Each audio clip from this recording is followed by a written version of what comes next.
Hello, everyone. This is feedback session for September, and we are here together, Patreons and online students. So we moved one session, so we're going to be together. I think we will do just fine. Okay, Wendy wants to leave in a few minutes, so we will start with her, this one, and reference. That's beautiful. Yeah, that is. Okay, so here's the reference and the painting.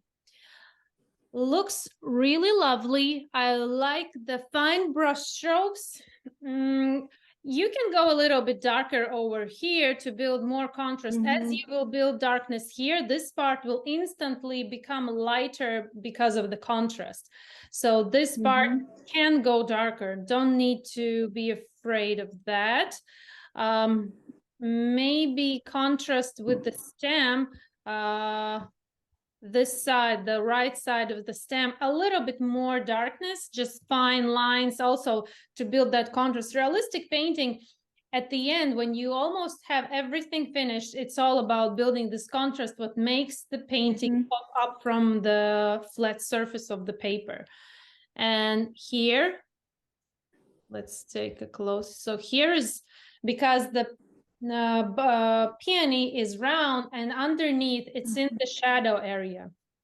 Now this part looks a little bit flat just because missing shadow, and it looks that it's kind of straight. To get it more rounder so it goes under, we need to build more contrast, more shadow here. Okay.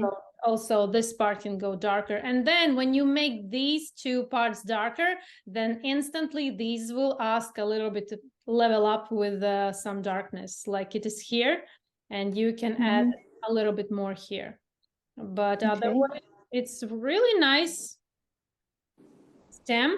Yeah, then some details to leaves if you want, but leaves are really nice. Really nice. I'm more concerned about flower head and stem. That, yeah, stem looks a little bit flat just because there's no this really obvious shadow part. But really neat work. Fine brush strokes, super accurate, super fine. Lights are perfect. Details. I can see that you a little bit went over the edge here and here. Happens, but the other way, you everywhere else you did really nice and neat work. Nice. Like it. How did you like the process? Oh yeah, I really enjoyed this. I tried those places where you say I went over. I tried to clean those up with an eradicator brush, but if it goes I don't know. too much, if it's too much, then eradicator brush will not help. If it's a little bit, then you start gradually. Do the first, then wait till it's completely dry, and be sure that when you use eradicator brush, be sure that the water is perfectly clean. So if the water will be slightly dark and dirty, then the paper will also get dirty. Yeah, I did that, but I can keep working. But yeah, thank you for your suggestions. Yeah, okay. So thanks so much. If you want to, you can go. Well, I'll watch for a few minutes here. Okay, let's have a look. I have another peony. This one was a loose painting. It wasn't about going into details. This tutorial was about the first layers, how to keep lights, how to build those tonal values. And I can say that the assignment is perfectly done. It's really nice start for a peony painting.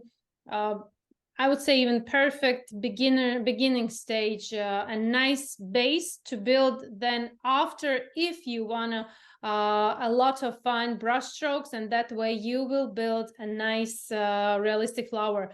This first stage, lights are perfect, transparent layers are perfect. Maybe this area I would leave a little bit wider. So then after many layers of fine brush strokes and more watercolors, it will become smaller and smaller. but it's really nice. It's really wonderfully done. Can be here a little bit shadow because this is the completely under the flower and completely blocked from light, which means it's in the shadow and there is completely dead zone of light. So a little bit more darkness can be added here and here. But yeah, wonderfully done, accurate, transparent, light, beautiful. Let's move on to the next one. I can't move. Oh, here it is. Then I have a hibiscus flower. And what can I say? A little bit more darkness in the center. It will build this illusion that it really like pulling you inside the flowers. This is, it goes deep. And the deeper it goes, the more darker it becomes, because there's this also where light isn't hitting that area and it's super dark. So don't be afraid to put more contrast here in the middle. Maybe a little bit more details with petals, like here, these little things like lines, fine brush strokes. And also around the stem area now, as I'm looking closer, now it's completely dry, and you can take a fine brush with a fine tip and carefully paint with darker watercolor mix around the stem, make it more precise.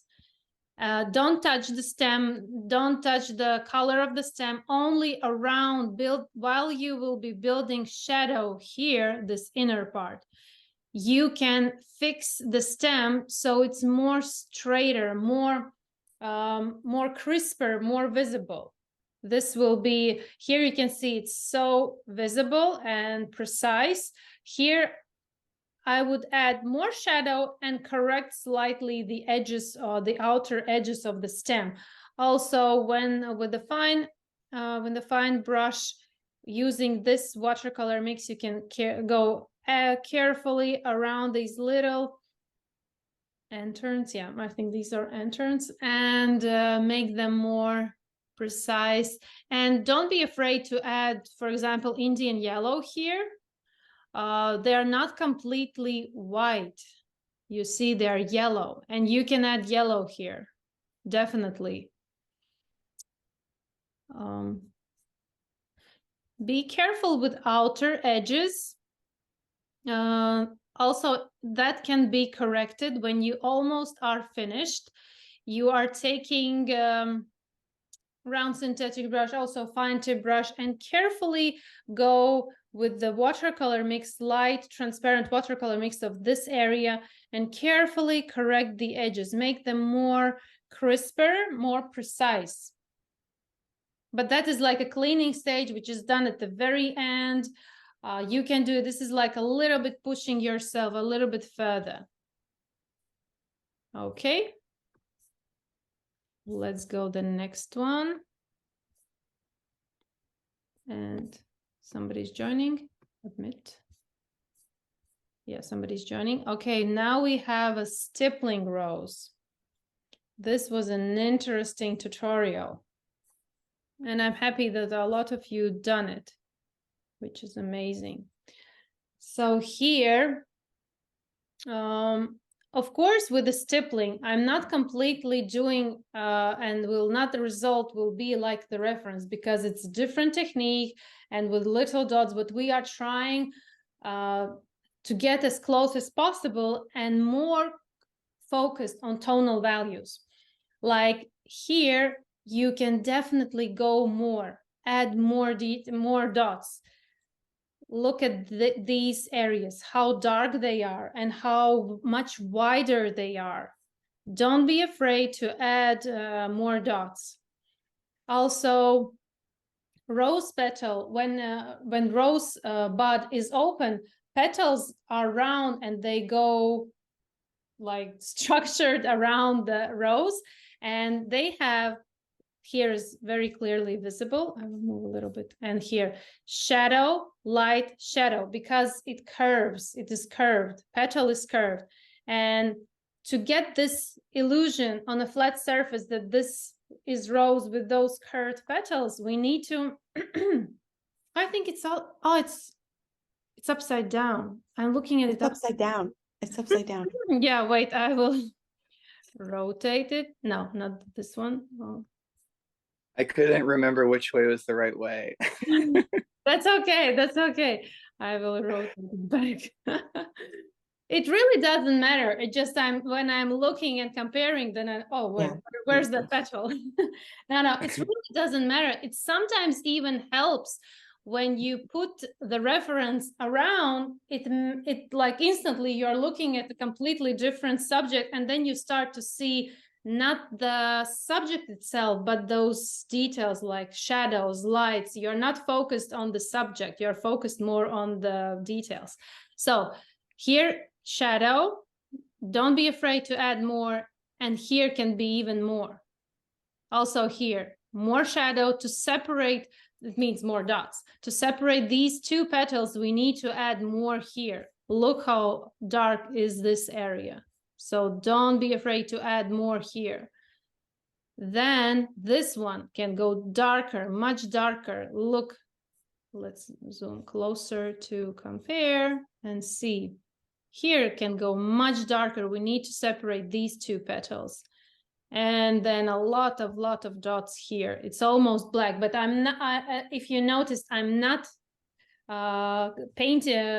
drawing it over with markers. I'm still doing those dots, and maybe at the end, to make it more darker, you can take a little bit thicker marker, like almost 1.0, and then do those contrast dots even darker. Also here, more shadow can be here, much more. Look, here is dark. Can I ask a question? Yeah. With the petals and getting the contour of the petal, and you see on the bottom, you have these at the very bottom petal, you see that there's a lot of lines. These and are veins. There's the veins, and there's this contrast there. I was almost afraid, like, I'm trying to find the balance, and it's almost, with ink you're afraid a little bit, but between communicating a contour and accurate contrast, because I would have loved to get into all those little crevices near those veins, but just that that balance, because I was afraid I was going to start communicating the wrong aspect of the tone. Yeah, I was scared I would turn the whole thing just black. No, like, for example, you are at the stage, and as I look, it's not finished. You can go more. And about these veins, if that would be, for example, a graphite study, yes, then these veins could be a nice addition and more pushing yourself to more realistic look. Then I would definitely go for making these veins. But with stippling, it's tricky to make such a small details. Maybe if it would be a large stippling rose, which would take, I don't know, ages, then you can go for such small details. But as this rose is this big, be more focused on background of these tonal values without these details like veins. And add more. You can gradually, for example, you add gradually, you stop, you take a photo, place it side by side with the reference, and look from the side, maybe even take a little break, and then come back with a fresh look. If you will do non-stop, yes, you can finish with a completely black rose, and you will be carried away. But do it gradually, step by step. Then you will definitely find a moment when, yeah, that's enough. I'm completely satisfied. But again, this is also amazingly done. A lot of stippling already is in, and we can see rose, we can see petals, we can see that there's shadows. It's already almost done. for me, I would ask extra maybe 30 to 1 hour, 30 minutes to 1 hour, and a little bit build contrast to separate some petals. Okay, thank you. I'll do that. Yeah, this can be done. This definitely can be moved more. Did I have another rose? Yeah, here I have another rose. And here it's contrary. Shadows are completely all right. You need to stop with shadows, but don't be afraid to add more dots where the light is. Like more dots can be added, and it will make more gradual transition from shadow to light. Now it's very too much contrasty. Like here is shadow, and then it's instantly super light. Here, Okay. here, for example, this one is good. This could have, it's almost like a line here, you see? It's almost like this is shadow and this is light, two tonal values, but we need also half tones in between, some few more dots to make this more gradual transition from the shadow.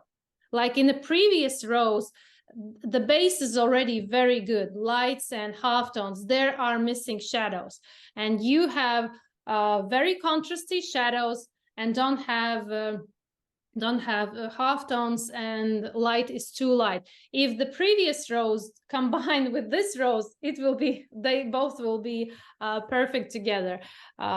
One is missing shadow, but here you are missing halftones and lights are too light. Because let's compare, this rose is against white background and all the rose is quite gray, it's black and white, but the most lightest parts, let's check, this is this little thing here, here, and here, and a little bit here. But all the rest of the petals are much darker. So we need to compare, even with the stippling, one petal with another, not just the whole rose with the reference rose, but also one petal with another. And here they are too bright, too bright. A little bit more dots would, but don't touch shadows. Shadows are already perfect. Halftones, halftones, and a little bit over, especially, for example, this one. Look how it is in the shadow, because light source is coming from left side. And for example, this is lighter because light source is hitting on these petals. But this one is in the shadow. It's a little bit turned against the light source. That's why it's in the shadow. Also, So it needs more halftones. More halftones and calm down the light parts. Calm down the light and halftones. Yeah, like this here, we need transitions. Softer this part. Look, it's not so bright. This part looks like it's flat because there's shadow and then starts immediately light. But this petal, look at this area. So it's in the shadow and this part is in the light. Yours is completely all in the light. Okay. Yeah, but good work, and a lot of dots are already placed in that rose. And yeah, it's I hope your hands wasn't hurting after this tutorial. I saw that there is markers that are moving by themselves, but that is cheating. That is cheating. Yeah, that's not the same thing. No, that's not the same thing. No. That is definitely cheating. Yeah, I did that in an airport. Waiting in an airport. Oh, that's a nice. It was easy to do. Yeah. Yeah, not many tools, just one marker. No, one marker. That was it. So yeah, it was a fun project. Here I will not put reference because this is done in a sketchbook. This is in completely different style, and it's already very good. I especially like these two. They are so autumny, and I will not compare to the reference because it's more illustration, and I will not go into detailing by comparing with realistic, but what I can say, a little bit more contrast of shadows could be nice. For example, for this maple leaf, here we have this line, which indicates like the shadow, but it would be nice that it would be a little bit wider, as it is also in the reference. Poppy is done really good in this style. And about leaves, few things. Contrast to separate leaves. Then be careful with veins. Veins are becoming thinner, closer the outer edge. The outer edge. No matter in which style you are working, realistic, illustration, abstract, there. In nature, veins are starting thicker, and when they are ending, they are almost disappearing. So also here, it's no matter in which style you're working, veins are super crucial to get them gradual from thicker to thinner. Then there was another one. Yeah, this is like the same. This is like the same. So be careful with shadows, add more contrast, be careful with veins. No matter in which style you're working, they are thinner, and maybe more accurate with outer edges and like details. But again, I can see that this is done in a sketchbook, and this is an amazing study for any painting, for any style. For example, for testing watercolor mixes, for testing pigments, for testing composition, and just to spend time. This is an amazing way to do that. And I really like the result. I really like the approach. It's so beautiful and aesthetic. So wonderful. Just few things if you want to get it maybe more closer to botanical painting, then yeah, like shadows and veins are important to consider how they are built. Then we have this rose from different tutorial, very beautiful, and it's really super, it looks so realistic.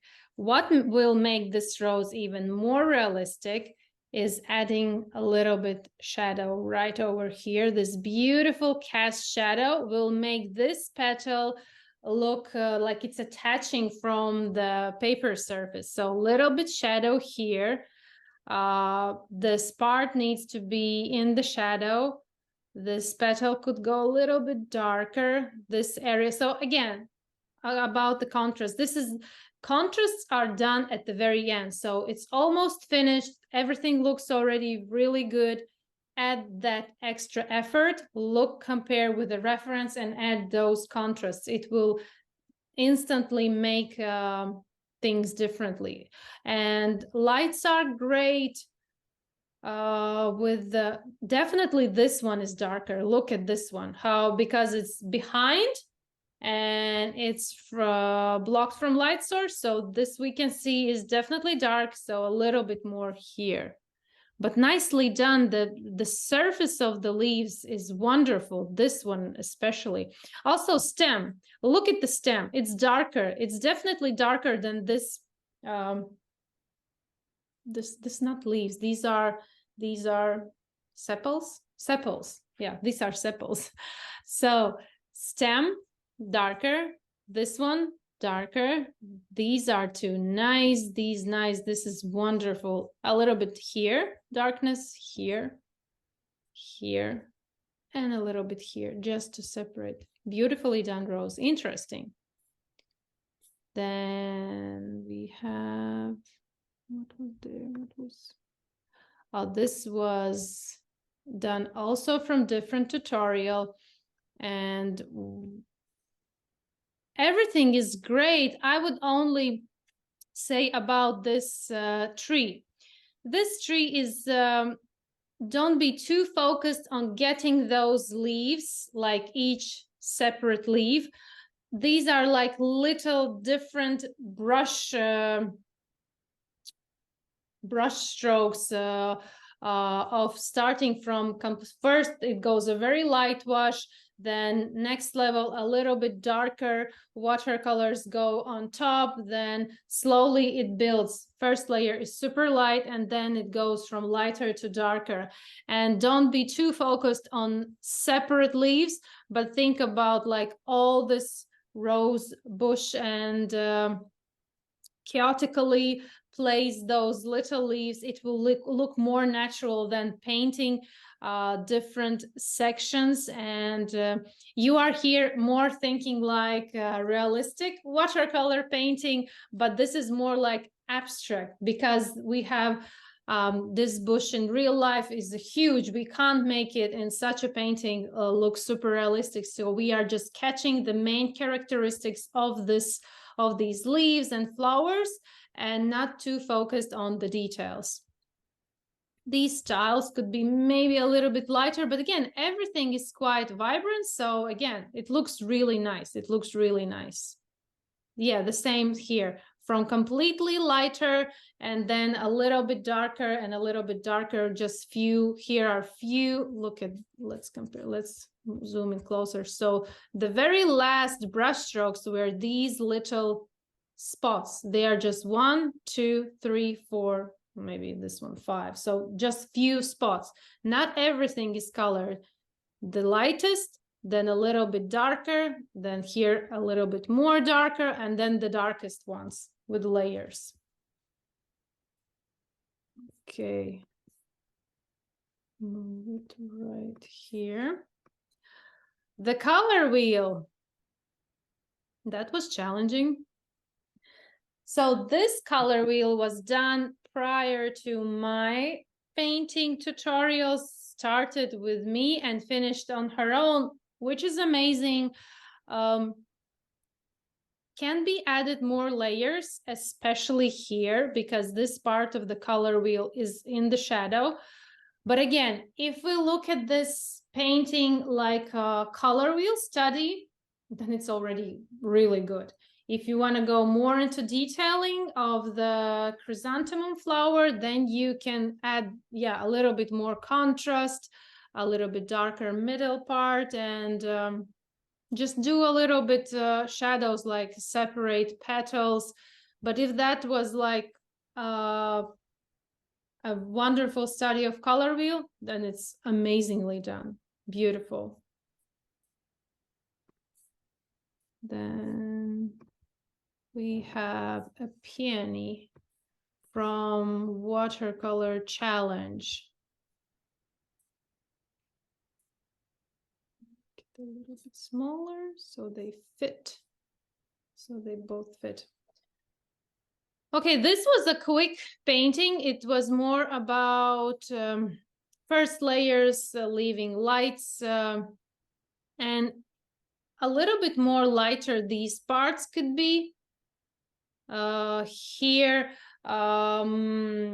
this part can be more smoother and definitely can go shadow right over here. This part is good. Lights and shadows are in places. And these lights also, if you will, for example, paint further and add only contrast to the shadow, then these parts will start to appear brighter and brighter. That is the game of contrasts, tonal values. When you have lights and not touching them anymore and only adding shadows, then these lights will become lighter without even touching them. Yeah, this is a wonderful study, wonderful study. Then we have a peony, also from that sketchbook challenge, and that was definitely not going into super detailed, super realistic painting. It was about catching the idea, the characteristics of the flower, of the peony. And here again, be careful when you are placing shadow. And for example, you apply shadow and instantly wash the brush, clean it in paper towel, and smooth the applied layer so that the transition from shadow towards light would be gradual. Not, for example, now it looks like a line is finished where the shadow finishes and light starts. But if we look closer, here's no visible line. We have gradual transitions, shadows, halftones, and lighter part. And this is the lightest part. So it's becoming gradually lighter. And no need to outline. No need. Oh, maybe this is outline left too hard painted. Even looks like a marker. So maybe it's part of the sketch. But yeah, no need to outline. If this is an outline, no need to outline. But if that is a part of the sketch, completely okay. Then this butterfly, which was also from Sketchbook Painting Challenge. Wonderfully done, fluffy. It looks fluffy and hairy like it is in real life. And I even don't know what to say. Maybe here a little bit more shadow, this flower part, but flower is done really accurate and detailed. I like it. Really nice, really nice. And the butterfly also have all the fluffiness and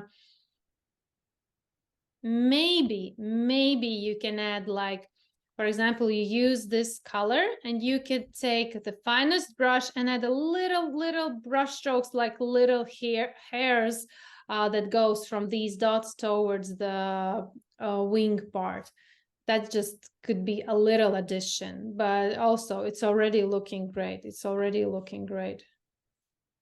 This study was all about texture, how we can achieve with brush different textures, not focused like on each hair individually, but with those little brush strokes, we can achieve instantly the look of the fluffy and hairy texture of the butterfly wing surface. Then we have hosta leaf from, let's look at the graphite first, because graphite comes first, and then I hope when you have tutorials where are the same subject done in graphite and watercolors, first comes graphite and then watercolors. So with watercolors, it's always easier because we have a eraser. We don't need to focus on water, and we don't need to think about the right color tone. We only need to think about tonal values and how to build. So this hosta can definitely take more darkness here, this part, definitely this part, don't touch this part, and a little bit here, also this one. And yeah, look, these are in the shadows. And if we compare, let's, for example, how I also look at my reference. For example, I almost am at the finishing part, and then I see that something isn't working in my painting. Then I take a separate section, let's take this one, and I start to compare this area with this one. I see that this definitely looks lighter. So if I take a closer look at this one, then here are they the same, this and this part. So what I would do, I would add more layers right here. And while I add layer of another graphite, I would make this vein thinner. As I add shadow, I can make vein thinner. Look how thin it is. Okay, then definitely this one, if we compare, for example, this part to this part, then this is even darker than this one. So in terms of tonal value, this would be, for example, 1, this is like 4, and this is maybe 6. So light, halftone, and completely dark. That's how I look at the reference, not just at the whole leaf. Oh yeah, there's some shadows and lights, and yeah, I look at I also have shadows and lights. But if I start to dig deeper, I take a closer look and compare.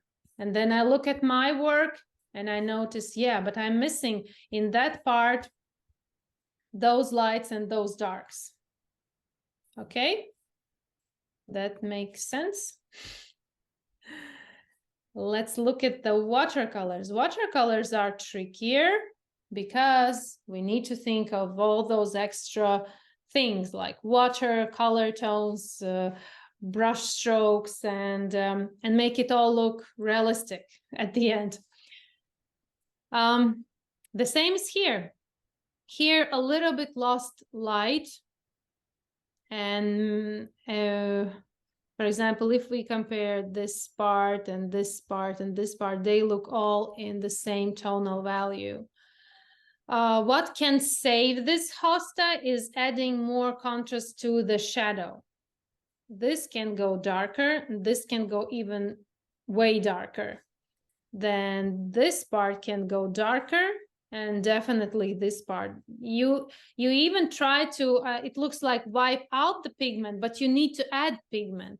Look, this one is definitely in the shadow, so don't be afraid to add more shadow here. This part also, look, it's in the shadow. And while you will be adding shadow, then these parts will start to look lighter because of the contrast. Don't touch the white areas, the lighter parts, only work on the shadow.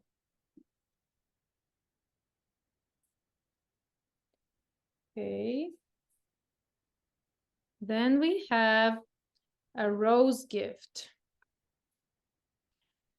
And the student said that something isn't working, and she likes how the upper part is done, but then she completely got lost with this a lower petal. And as I can see, it's just in the middle stage. You can still work on this rose. It's not finished. This petal is completely okay for this beginning stage. There are lights, there are shadows, there are tonal values, there are transparent layers, so you are only starting. You can add more layers, more brush strokes, and it will work out. Like, for example, this can go in the shadow. Look, this part is in the shadow. Don't touch these darker parts anymore until the end. Maybe at the end you will notice that you need something more, but definitely here it's the same like this one. So this one needs like this one. And then work on this with fine brush strokes, using even the same watercolor amount like you used here. Super transparent. Build here. This part can go, because this in the shadow, this part of the petal is in the shadow, and this part. And this will be a wonder. This is already a good work. Continue. It's looking good. I think that I'm looking at my work at that stage, and I call this stage, it's not personally, I call it for myself, this is like an ugly stage. When you don't feel like it's looking like reference, you need to push over that ugly stage. And I always feel at some point when I'm doing a tutorial or painting, when I'm at this ugly stage, I'm like, nothing is working on, nothing is like the reference. But then I start to just follow the techniques, follow the looking, observing of the reference. And when I step over that ugly stage, I'm like, whew, now I feel that something is working on. So you are just starting. This rose can definitely go further. Let's look at here. There was a lot of attempts of this peony. It's even here with my tutorial and without. And I like to see when you practice a lot. This is amazing when you are challenging yourself to really understand, to really learn, and amazing. What can I say about these practices? Be more accurate with line drawing. If you are doing them by yourself without transferring, then first you still need to, if you are drawing freehand by looking at reference, then first do that on plain paper with lots of lines, lots of sketchy lines, and find the right line. Then you are transferring them to original work. And when you are transferring, then you need to be sure that your lines are more accurate. Like, for example, stem. Stem could be more precise. And it's in all stages. Like here it is straighter, here it goes, or maybe it's all the, so be more accurate. The more accurate you will be with your line drawing, the more precise you will be with your painting. And altogether, all stages are important. Maybe you think like, oh, I will do a quick sketch and then the important part is painting. But then you look and it's not working just because the lines aren't correct. Everything in realistic painting is important. The beginning, how accurate you are, how neat you are, because if there will be too obvious graphite lines, then also no matter how good you are painting, how many layers, those super thick graphite lines will ruin the whole image of the result. So every stage is important. About the painting, stem needs shadow on the right side. Also petals here, these are much darker, these are darker, and this part is darker. And these white edge line are around petals. I wouldn't add them because I don't see them in a reference, and yeah, but maybe you just want to have it that way. That's also fine. Having white lines is better than dark outlines, definitely.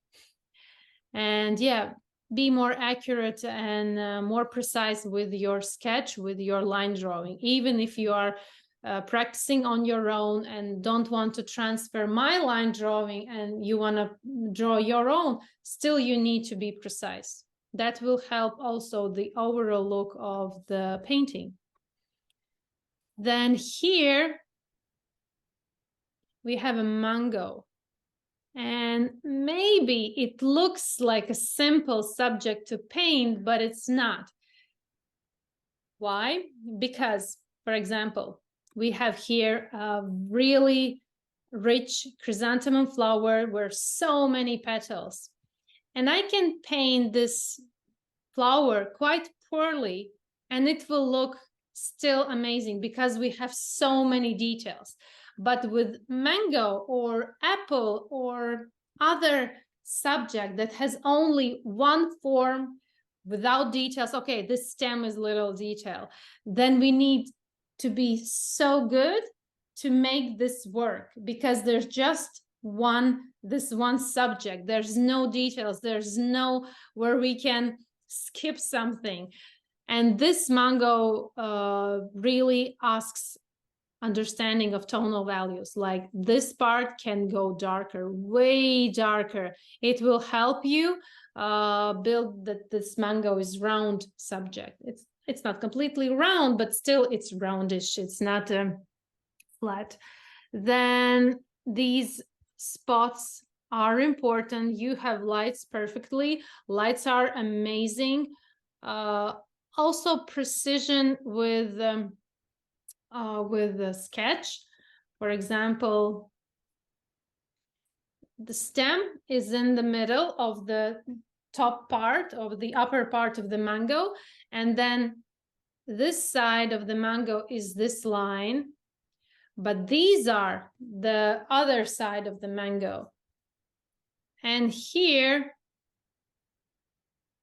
you place stem here, but in reference it goes like a little bit lower. We even don't see where it starts, where is the base of the stem.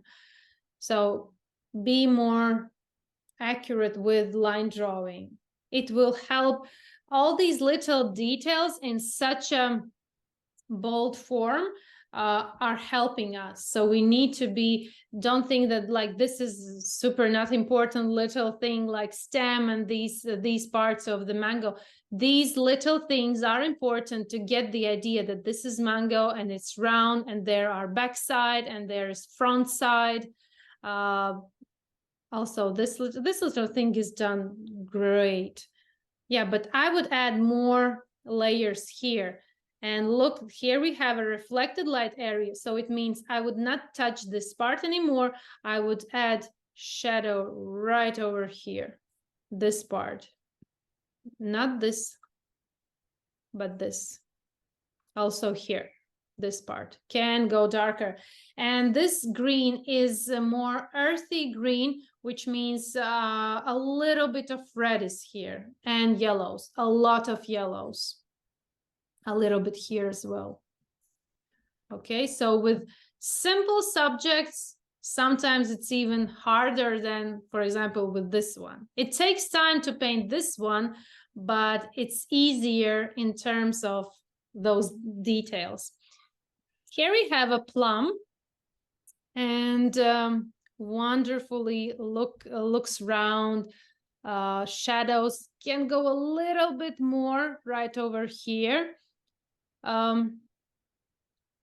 More slightly a little bit more contrast. Oh, I made so bright. So a little more contrast on few leaves to make them different. Now they are becoming all even. I would add a little bit darkness on some areas, but when you are adding contrast, it means that really few areas. Like here could be more. These two can go a little bit darker. Then this part slightly, definitely this part. Look how it's curved away from our eyesight and it's going into the shadow. And a little bit here, but beautifully done, amazing. Maybe more yellow in the veins, especially these leaves that where the sun is shining through, more yellow is. Then I have a tulip petal. And what is happening here? Okay, this part can go in the shadow, and I would paint this white line with clean pink, permanent rose, or maybe you have opera rose. I would add this part completely pink. There's no white because this is the light, this is the lightest part, and it's curved, and then it goes inside where the light isn't hitting the surface. But this white line indicates that it's went back to the light area, this line. But if you will lay transparent layer of pink, it will instantly go deeper into that composition. And yeah, don't be afraid. Maybe when you will calm down this white line, the shadow will look more obvious. But I would add a little bit shadow. Also, start with transparent layer of this color and don't go straight to dark.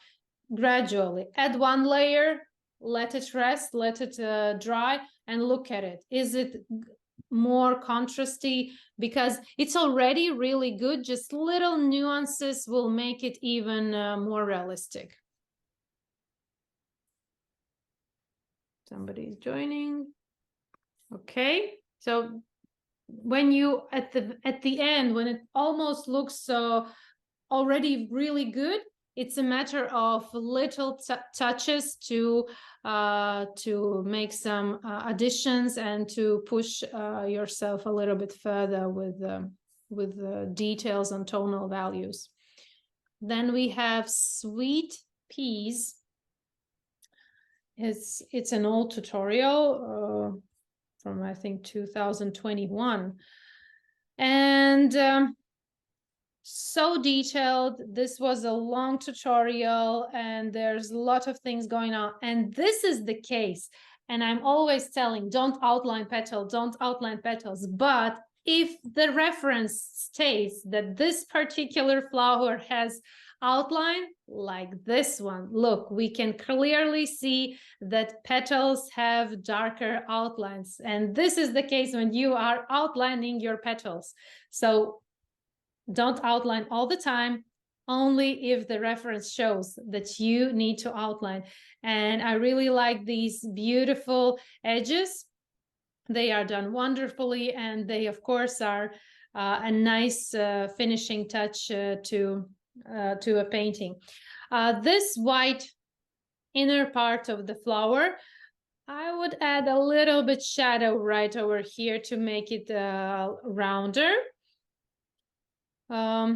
Stem needs more contrast here on the right side. Also, look at this one.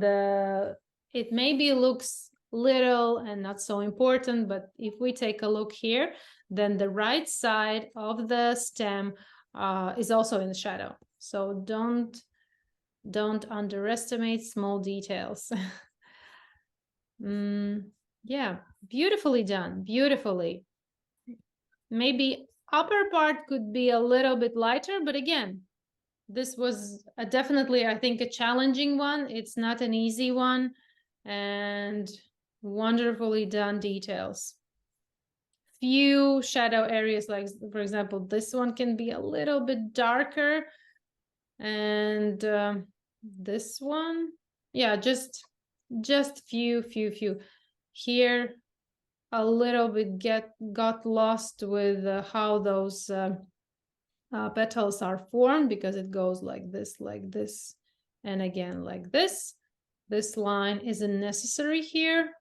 Yeah, but I completely understand this. There's so many things going on, you can quickly get lost, but wonderfully done. This is wonderfully done.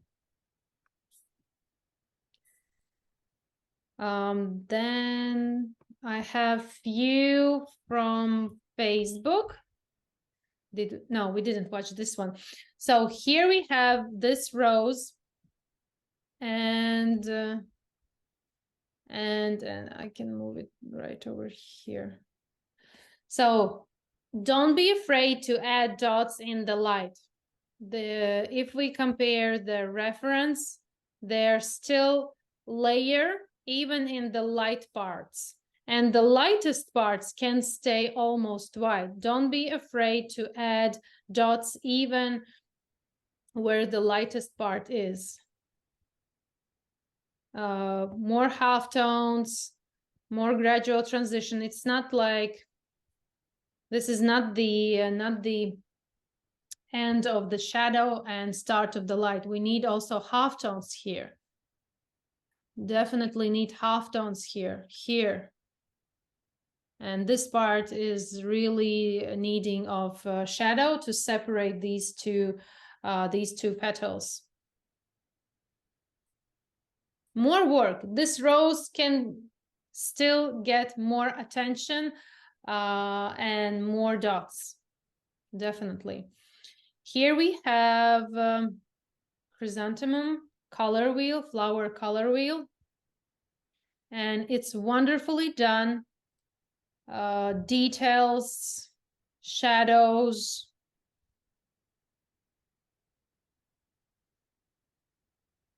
Maybe a little bit more shadow here, because these are really nice if we compare with the reference, but then here also needs gradual transitions of tonal values, so here is darkness, but also here is the shadow.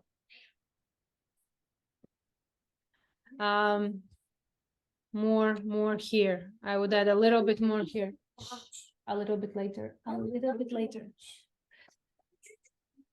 And shadows, yeah, a little bit more shadows in this section to get contrast, but wonderfully done. I think You're also happy with the result because it's amazingly done, so detailed, these petals and transitions from colors. Wow, this is beautifully done. Plum, plum, plum, plum, plum I have here. Shadow, definitely can go darker right over here. Don't be afraid to add more contrast here. Also with the leaves. Shadow right over here. This one can go darker. This part, look how dark it is. Definitely can go. And as you will add here shadow, then this little leaf will instantly be more visible. Now this all section of these 1, 2, 3 becomes not so clear. It's not so clear just because these two petals are not as dark as the reference. And as you will add more darkness here, instantly this petal will be visible. I would add some yellow here, and yeah, contrast. Stem can go a little bit darker. Okay, what else? I have a mushroom. I have a mushroom. And where is the reference? Here. Okay. No, it's not moving. It's super detailed, wonderfully done. These white little things on mushroom head are everywhere the same, but here in the shadow they are slightly darker. So even the lightest like white spots are slightly darker in the shadow. For example, here and here, they can be a little bit like wash of this color, this grayish brownish color, very transparent wash over these white dots, white spots on the mushroom will instantly appear them that they are in the shadow with this head. More darkness also in this part. It's this little crack is also in the shadow part, and look, it's not completely white. If we compare with this whiteness, it's not as white. And you have really wonderfully left the light areas, but you need to slightly calm them down where they are in the shadow. And then we have a jingle bells in the end of September, and that's wonderful, which makes me already think about new stuff for Christmas. Okay, what do we have here?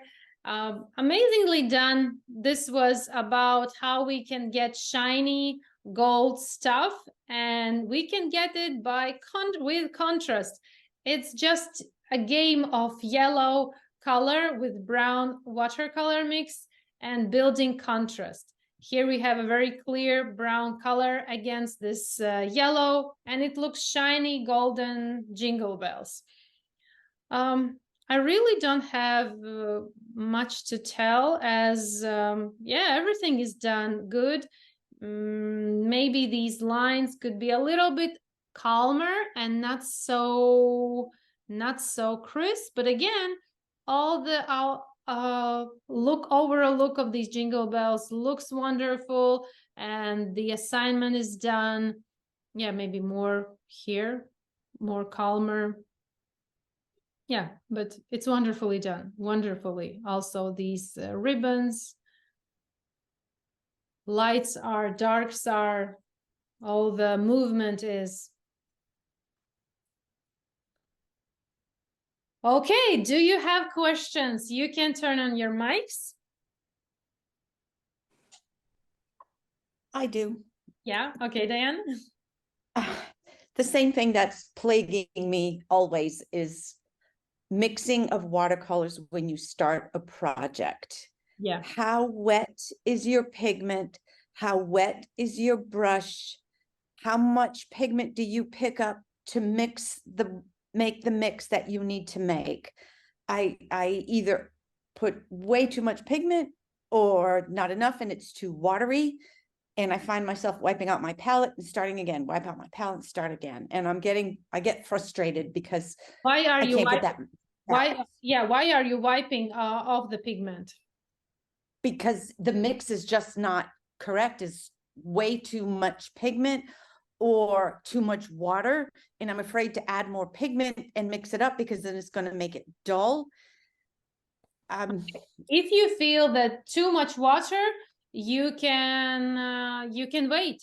Like in 5-10 minutes, water will evaporate and only Okay. pigment will be left. Then you can decide, oh, if there's too less amount of pigment, just maybe you notice that I start tutorial and I mix watercolors, yes.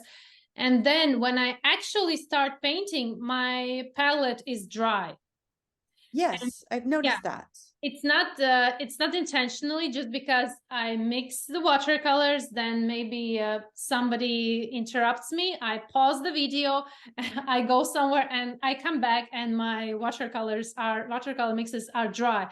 And what I do then, I don't add like, for example, now this palette is completely dry. I would not add water on the whole area. I would take brush, dip it in the water and start from the side as I do in tutorials, and then add gradually that water amount.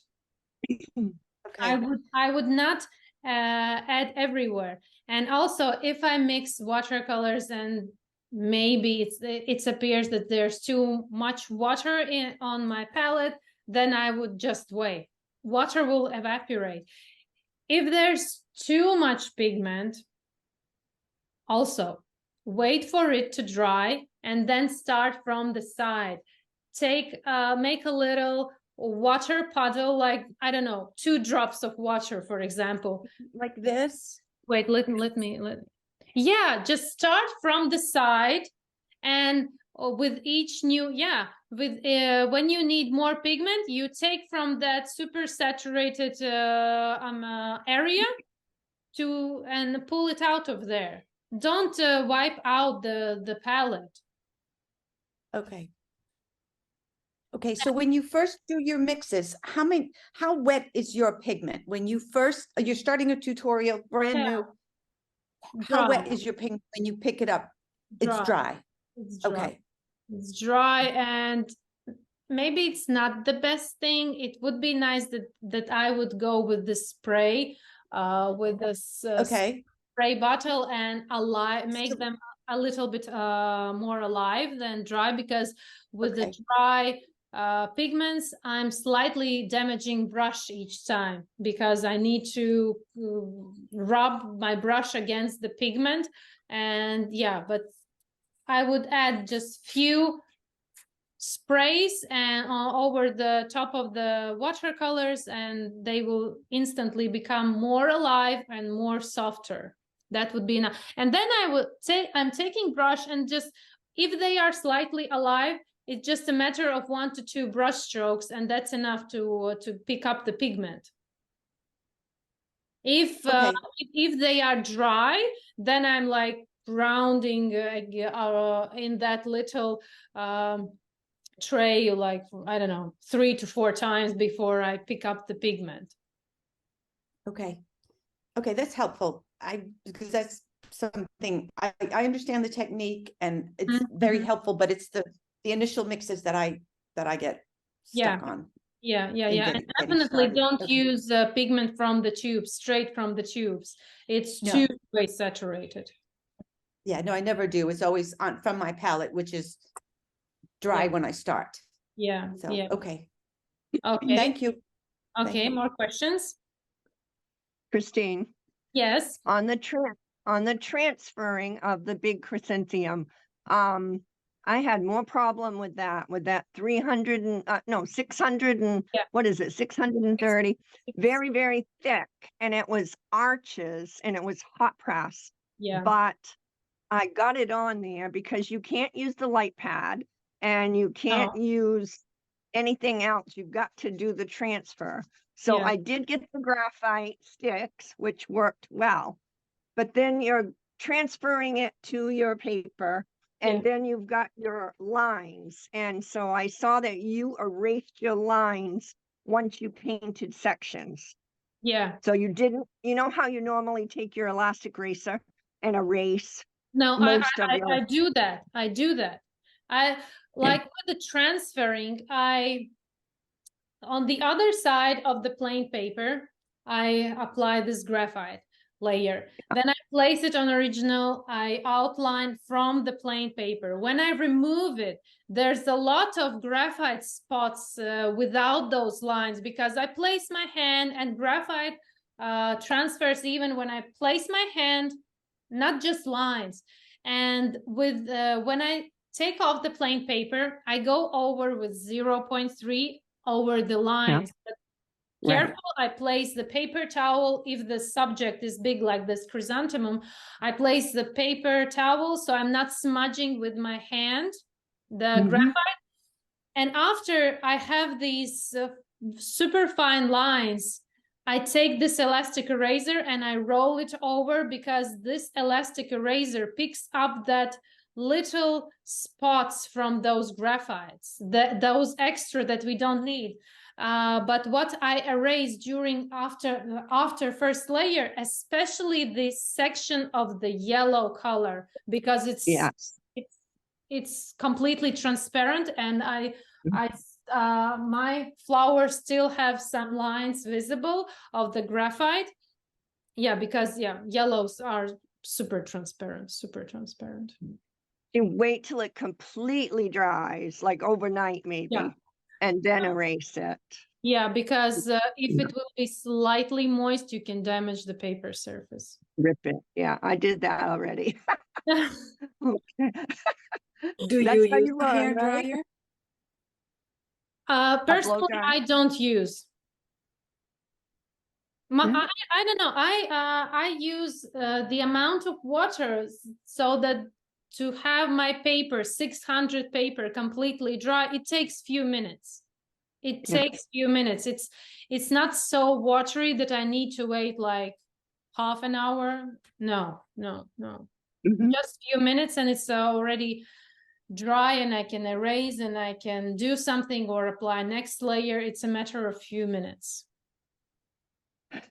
So why have you switched to 600 something, the thicker paper, as opposed to 300? the other? Yeah.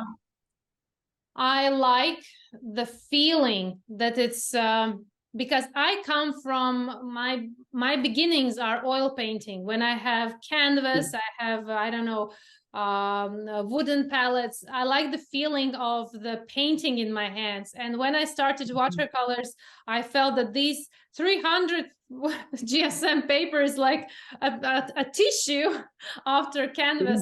And when I realized that there's like 640, I was like, wow, that is, I can take it. I can place it, and I'm not afraid that it's gonna drop, and somebody maybe step on it.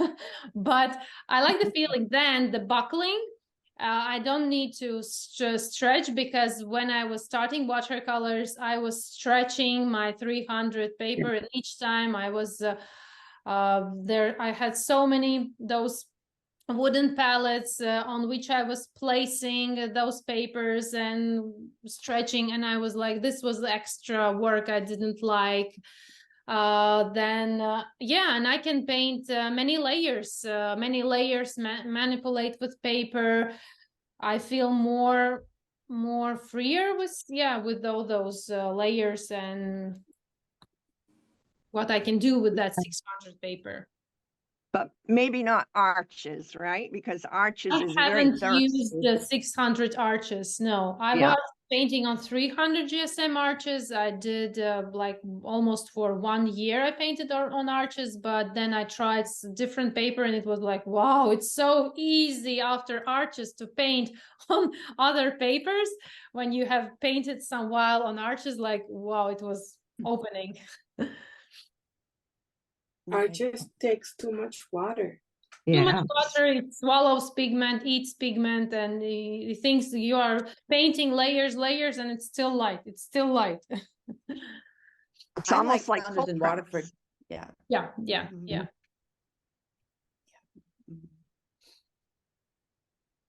Okay, I maybe. switched to Saunders and Waterford hot press paper, and I like it so much better than Arches. It's Yeah. smooth Yes. and it absorbs the layers, and the pigments are brightly colored and vibrant. So I'm very happy with Saunders and Waterford. Yeah. I also like it very much. Before that, there was Moulin du Roy 600. It was even better, but they stopped producing that. It was like so good paper, but yeah, it's not anymore. And Saunders is the next best choice. How about Fabriano? It's really tricky when you start to apply many layers. It starts to lift the layer underneath. It's really strange. I find it really hard to work on it. Layers don't appear so smooth. They don't blend so well, and it doesn't look so neat at the end. The new paper? Hmm? The new paper, because Fabriano has the new enhanced quality. Yeah, not so good. Not so good still. Oh, okay. Yeah, but again, it's a matter of each choice. Somebody's painting only on Fabriano. Somebody's painting only on Arches and find it the best paper. So, sorry. So it's a matter of personal choices. There are papers that are wonderful, and we paint differently. Okay. Okay, somebody else? I just had a quick question about how to approach some petals that have, I'm going to try to show you this on my phone.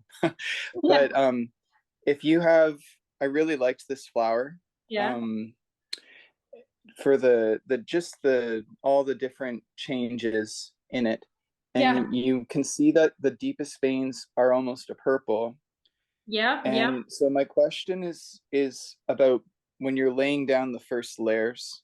Would you approach something like this where you do a wet and wet and you're dropping in? Would you do wet and wet to say I start with this really deep reddish orange underneath that purple, and then as I continue on one petal, I start putting in yellows and things all the same? Or would you layer it all in a really light yellow and then do another wet layer, dropping in this orange into the petal and go deeper? Like, what's the best approach to get a seamless transition? What I would do, I would approach one petal at a time, and I would start super transparent. This first water, which is watery wash, I would add yellow where are yellows and orange where are orange, but they both are super light. And from there, I would watch, do I need to add more reds, but carefully. With yellow flowers, it's super tricky. Yellow flowers, it's hard to get those, especially those shadows. But in this case, your shadows are more reddish and even violet purples. But still, first layer, I would add both of them. Yellows on the outer part and orangey reds on the almost inner part. But the very inner part looks still yellow. So I would add yellow, orangey, and yellow in the middle. All in the same application. Yeah. But again, this first layer of water that you apply shouldn't be like a puddle. It's just moist surface. So when you lift the paper, it's not floating and dropping off the paper. And when you have this slightly moist layer surface, then these transitions happen slowly and gradually. If you have a puddle, then it starts to flow in all the directions that you don't need. But if the surface will be slightly moist, then they will beautifully blend together. And you can take then finer tip brush and carefully, if you need, move yellows into the reds, for example, you can slightly move them. Okay, I'll try that. Thank you. Great. Okay, somebody else. We just continue with the chrysanthemum then. Just keep going. It takes a lot of work, so keep painting and no need to rush. This chrysanthemum flower, no need to rush at all. Better to move it slowly. Yes, Maria. Not one day. Maria did a blast. She just woof. She did. I had too much anger that day that I had to show it with paint. Yeah, that was a blast. Good, but that's good. That's amazing. Better to show it with paint than with yes, and art is healing. Art is super healing. It do magic stuff. You just need to try and do that.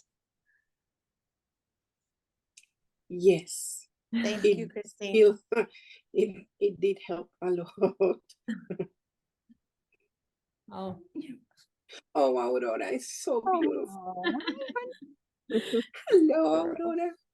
You're so cute.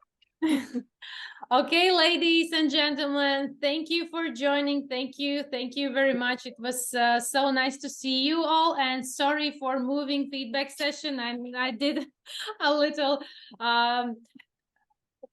so okay, thank you very much. And online students, we are seeing you next Saturday, but I will post it. Okay. Thank you, Kristine. Okay, thank Bye, you. Kristine. Bye. Thank you. Bye, everybody. Bye.